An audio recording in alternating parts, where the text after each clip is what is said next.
A man by the name of Notch had an idea. A cave game, a sandbox seemingly endless, an adventure that had everyone saying, just one more block. This man, that game, those blocks have brought all of you here to celebrate what has become Minecraft. It began as a simple idea. Sorry, but you know you should use the old logo because it's a bit more evolve-y, I guess. Right, fine. The game had a randomly generated world filled with grass, dirt, and an awful lot of stone. You could destroy blocks and place blocks. The spark was there, but it needed more. Yeah, like squids. Stop it. Shortly after, more things appeared, like trees, water, clouds. Lava. Yes, lava. The world looked a little more natural. This was the creative mode in single player, but something was missing. TNT. No other people. Tests began with a multiplayer version. People could now play together. New items and blocks were also added. The game was beginning to take shape. Wow, really skimming over the details there. Do you want me to go over all the patch notes? No. The wiki page won't load anyway. Moving on, the game now had multiplayer and creative single player. But there was another element that Notch wanted. Survival. Work began on making the game more challenging. Zombies and skeletons were put in, but they could not attack. Sheep and pigs were added too. Whoa.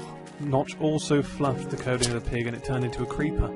At this stage, this version of the game was labelled Classic. Classic. Brilliant. Then from Classic came the in-dev version.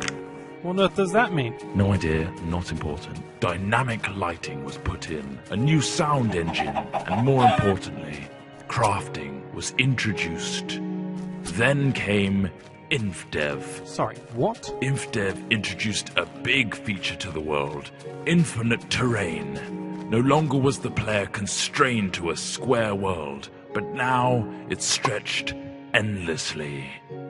Ore was randomly placed in the world to discover, and other tweaks and introductions were made, like 3D clouds, minecarts and tracks, and also dungeons. Then, the first major version of the game was released.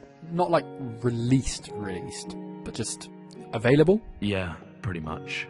Fridays became Secret Fridays, where random things were added.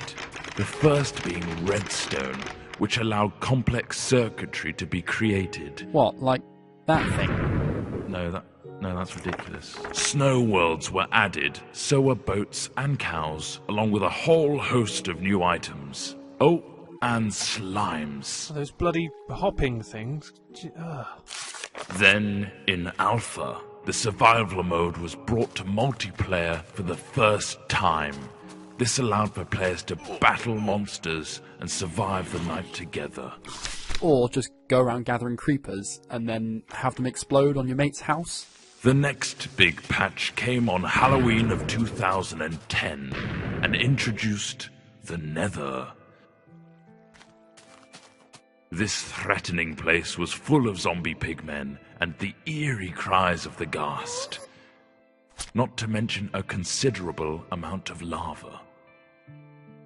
The game hit beta. Ta-da! Lots of new things were added in beta, like dispensers, note blocks, cake, redstone repeaters, and beds. The lighting also got a smooth upgrade. Wolves were now on the prowl, and you could tame one as a pet with a stash of bones.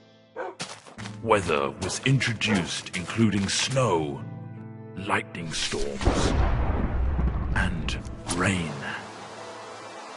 Oh, look how cute that wolf is shaking off the rain. Aw. We finally found ourselves in 1.6 with the introduction of maps.